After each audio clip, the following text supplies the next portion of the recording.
Good afternoon, everyone. Welcome to another episode of Ask Princess. Before we get into our topic today, I would just like to take a moment to say thank you to all of my followers and listeners. I really appreciate you commenting to questions on Facebook at Ask Princess. I also appreciate you tweeting me on Twitter at the same ID, ask_princess. And I just appreciate you listening to my podcast. Each time I put out a new podcast, it seems like I get a new follower or two. So I would just like to take the time to say thanks and hope that you continue to enjoy. Today's topic is a little bit of a serious one. It is bullies, suicide, and murder.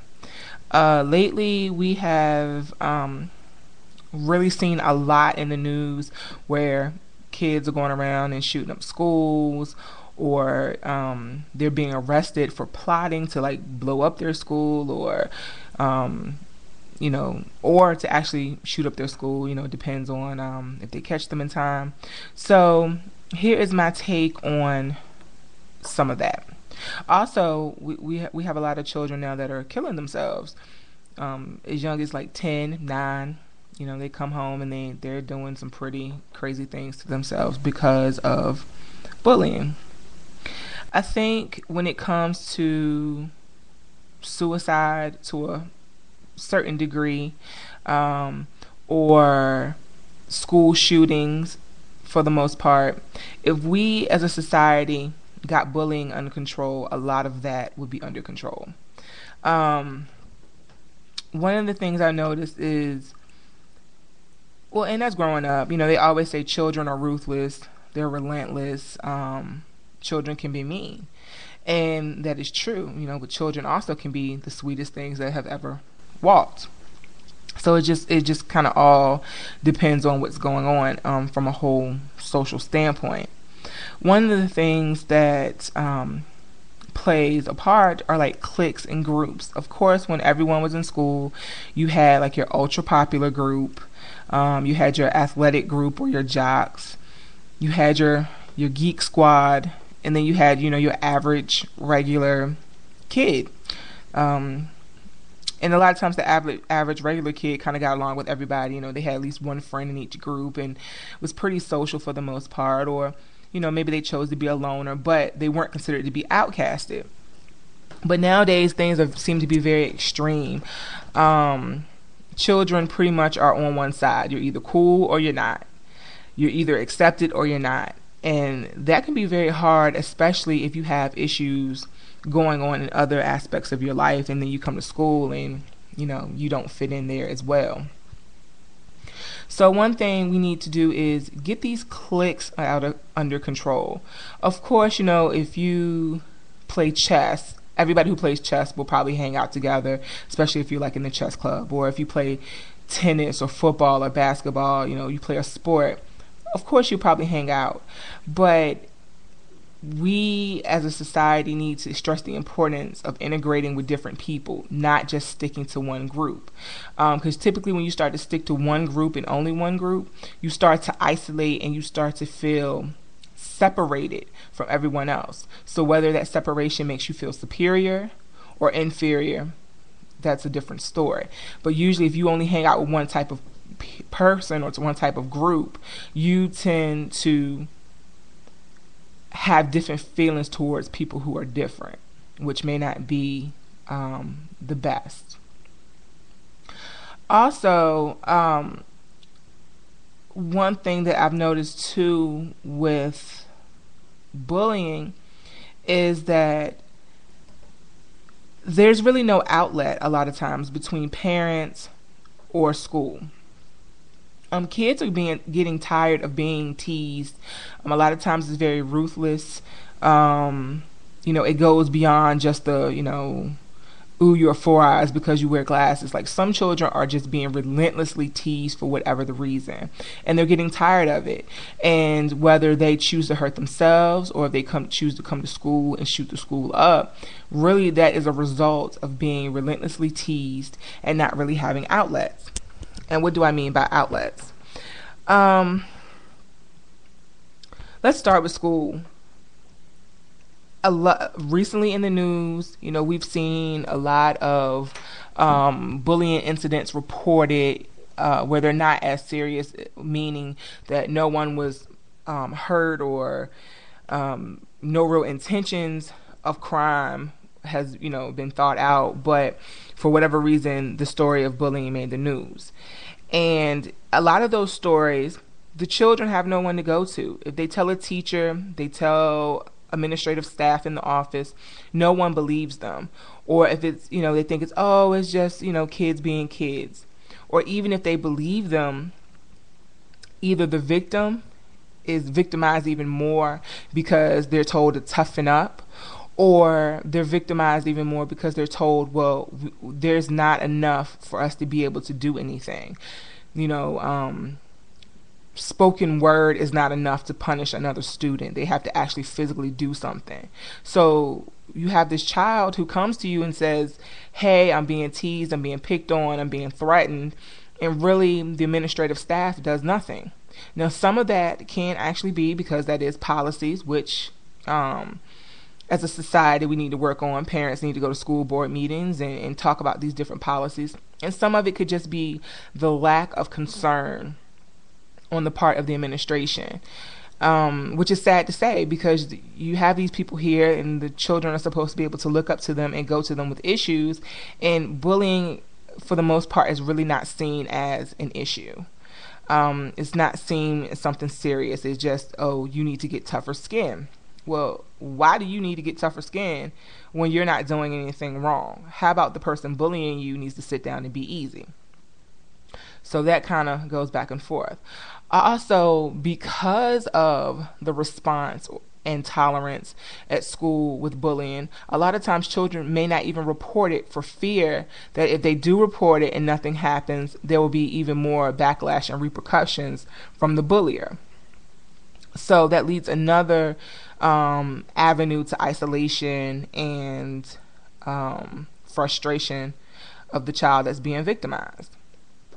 Also, when it comes to parents as being an outlet or resource, for the most part,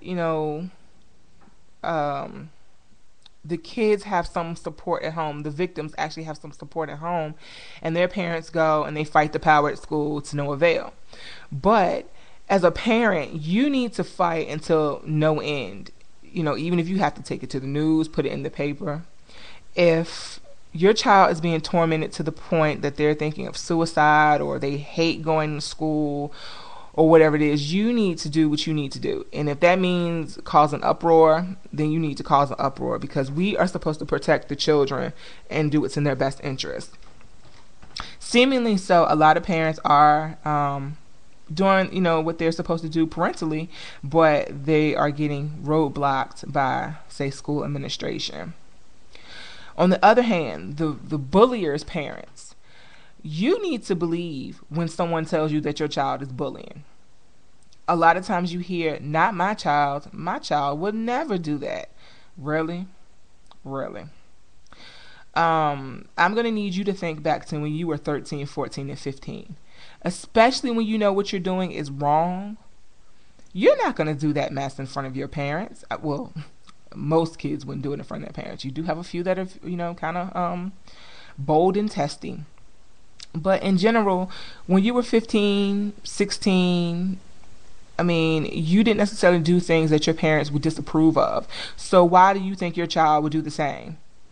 If someone is telling you that your child is bullying, I'm not saying that you're supposed to just jump all over your child, but you should observe. You should take note. You should address the issue. You shouldn't just blow it off. Oh, not my kid.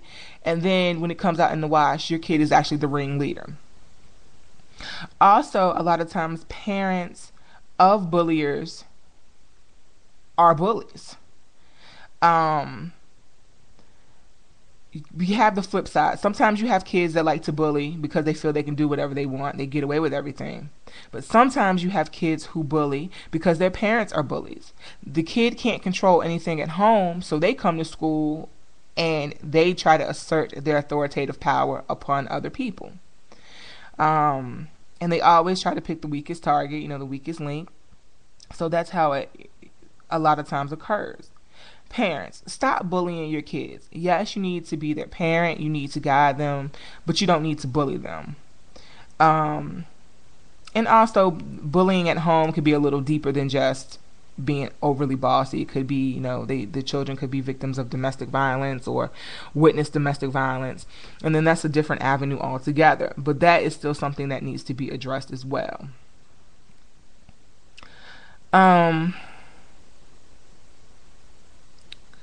Children also need to be taught values, and they need to be taught that everyone is different and it's okay. You don't necessarily have to be best friends with everyone, but you should be respectful. You should not tease someone because they don't dress as well as you or they don't dress in the same style as you. For one, they may not be able to afford what you are able to afford. Two, maybe they don't want to wear that. You may actually go to their house and they're, a child of a billionaire, but they choose to dress the way they want to dress as self-expression. And the same way that they do that, it is not your right or your business to make fun of them or give them a hard time. But parents need to instill that. Schools need to instill that and not tolerate it. You catch someone bullying, punishment right then. Not just, oh, well, don't do that. Because really that's not okay. Yeah, I think that's really my take. Kids need to be taught that it's okay to be different. Parents need to fight the power on behalf of the bullied, the victims, and you stop pretty much at no cost. That as long as it's legal, take it to the news, take it to the school board, do what you have to do. Parents of bulliers, you need to realize that hey, there is a chance that your child is a bully. You need to investigate that. Don't just blow it off. Two, you need to teach your child it is okay to be different. You don't have to be best friends, but you need to at least respect that this person is an individual and they are a human being. Schools, you guys need to address bullying as a serious issue, whether that means changing policies in the handbook of code of conduct or having some type of assembly where you address the issue out in open forum, etc., etc.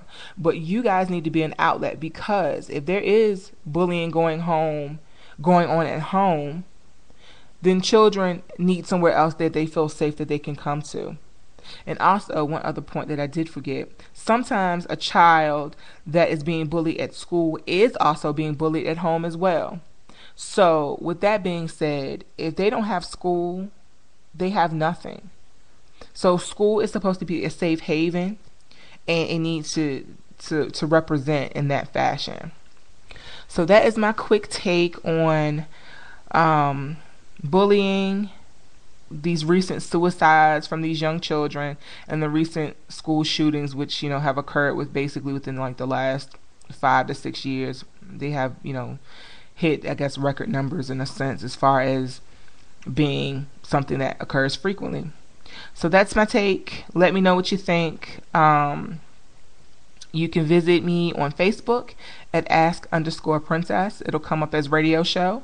Or you can tweet me on Twitter at ask_princess. Look forward to seeing you there. Thanks. Bye.